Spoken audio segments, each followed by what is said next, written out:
কলকাতার বলরাম বসুর বাড়ির রথযাত্রা উৎসব।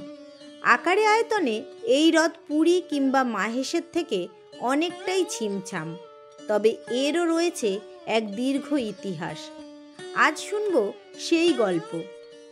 বলরাম বসু শ্রী শ্রী ঠাকুর রামকৃষ্ণ পরমহংসদেবের একজন শিষ্য। কলকাতায় এলে বাগবাজারে বলরাম বসুর বাড়িতে কখনো কখনো রাত কাটাতেন ঠাকুর। এই বলরাম বসুর বাড়িতে রথের দিন উৎসব হতো। রথের আকৃতি ছোট হলেও বলরাম বসুর বাড়ির রথযাত্রার বেশ নামডাক ছিল। রথটি 1884 সালে 3রা জুলাই বাংলার আবেগের সঙ্গে ওতপ্রোতভাবে জড়িয়ে গেল। সেদিন ছিল উল্টো রথ। হঠাৎ ঠাকুর রামকৃষ্ণ তার ভক্তদের নিয়ে হাজির বলরাম বসুর বাড়িতে।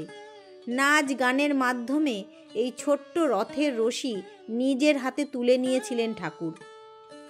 ভক্তদের নিয়ে বলরাম বসুর বাড়ির রথ টেনেছিলেন ঠাকুর শ্রীরামকৃষ্ণদেব। পরের বছর রথের দিন আবার আসেন ঠাকুর। রথের রশিতে টান দিয়েছিলেন।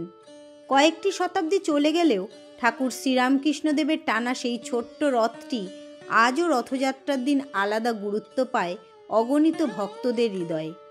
ঠাকুর দেহ রাখার পর বলরাম বসুর নির্দেশে 1886 16ই আগস্টের পর থেকে এই ছোট্ট রথে জগন্নাথ, বলরাম এবং সুভদ্রার সঙ্গে পূজিত হন ঠাকুর শ্রীরামকৃষ্ণদেব। এই রথটি বলরাম বসুর বাড়ির মধ্যেই ঘোরানো হতো। তবে ঠাকুর দেহ রাখার পর বলরাম মন্দিরের জগন্নাথ, বলরাম এবং সুভদ্রার মাসির বাড়ি হল ঠাকুর শ্রীরামকৃষ্ণদেবের বাড়ি।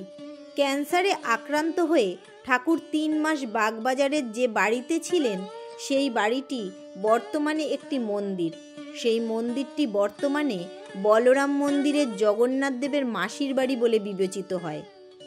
ঠাকুর শ্রীরামকৃষ্ণদেব যেহেতু নিজে বলরাম মন্দিরের রথের রশি টেনেছিলেন, তাই প্রতি রথযাত্রার দিন বেলুর মঠের সন্ন্যাসীরা এই বলরাম মন্দিরে আসেন। প্রায় 2.5 শতাব্দী ধরে রথযাত্রার দিন এই রীতি মেনে আসছেন বেলুর মঠের সন্ন্যাসীরা। ঠাকুর শ্রীরামকৃষ্ণদেব দেহ রাখার 4 বছর পর ইহলোক ছেড়ে পরলোকে যান বলরাম বসু। কথিত আছে 1890 সালের 13ই এপ্রিল স্বামীর মৃত্যুশয্যায় বলরাম বসুর স্ত্রী কৃষ্ণাভাবিনী দেবী অন্দরমহল থেকে দেখতে পান শ্রীরামকৃষ্ণদেব একটি রথ নিয়ে তাদের বাড়ির ছাদে নামেন।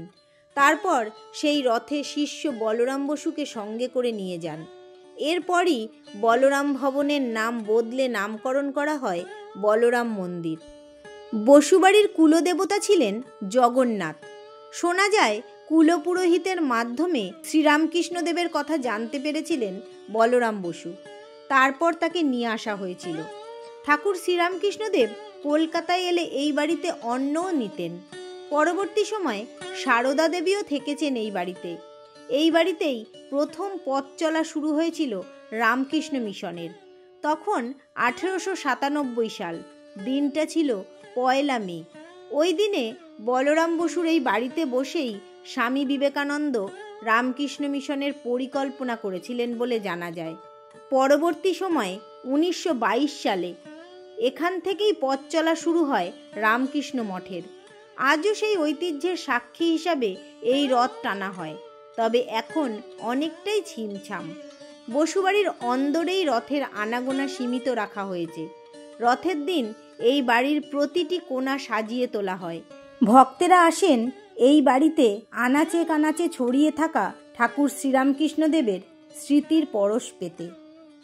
সবাইকে শুভ উল্টো রথের আন্তরিক শুভেচ্ছা জানিয়ে আজকের ভিডিওটি এখানেই শেষ করছি। আবার আসবো নতুন কোনো গল্প নিয়ে। সবাই ভালো থাকবেন, সুস্থ থাকবেন, ঠাকুরকে ধরে মহানন্দে থাকবেন। জয় ঠাকুর।